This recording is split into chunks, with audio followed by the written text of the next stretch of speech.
Hi foodies, Jenny here. Here I have some ripe damadol. How many of you know what is damadol?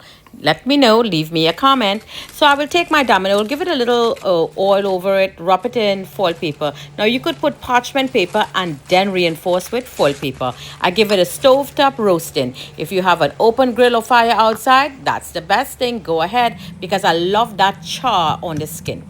So in my mortar and pestle, I have here 2 bud pepper and garlic. So I'm leaving the stem. Yes, a lot of you ask why you have the stem. Take that stem off. No.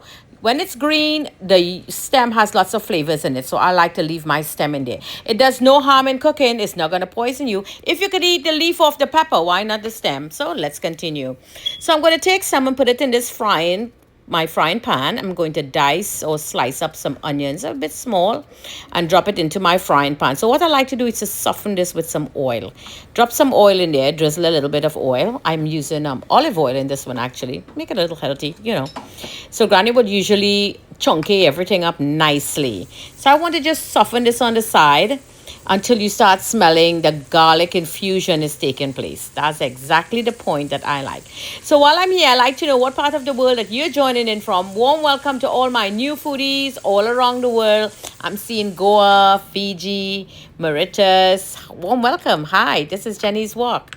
And share your views with me, share your ideas, and show the name for these dishes because I think somewhat we have the same culture.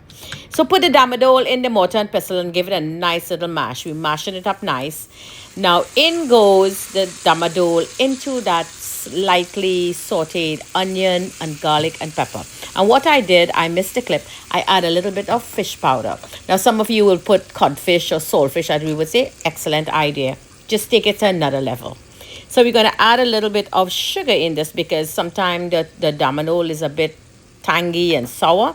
This one is. So I'm adding a little sugar to calm down that tanginess in there.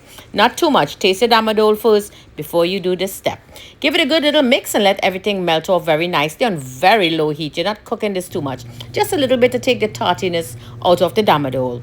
This looks marvelous. Now I want to add some fresh raw onions, as Granny would say. This have a nice sweetness to it. Turn the heat off and guess what? This damadol choka is done. Let me know how you enjoy your damadol choka. Give this a nice little mix. Little heat will just get into it. And I'm going to empty this off back now into my mortar and pestle. Which one is a mortar? Which one is a pestle? This is the mortar and the pestle is the hammer type to pound it on.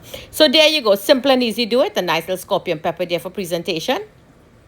I like it with roti, whether it be bus up shot, fry roti, dal and rice and damadol choka. Leave me a comment how many of you remember that with a little bit of kuchila or a little bit of lime pepper sauce. Enjoy Jenny's Walk.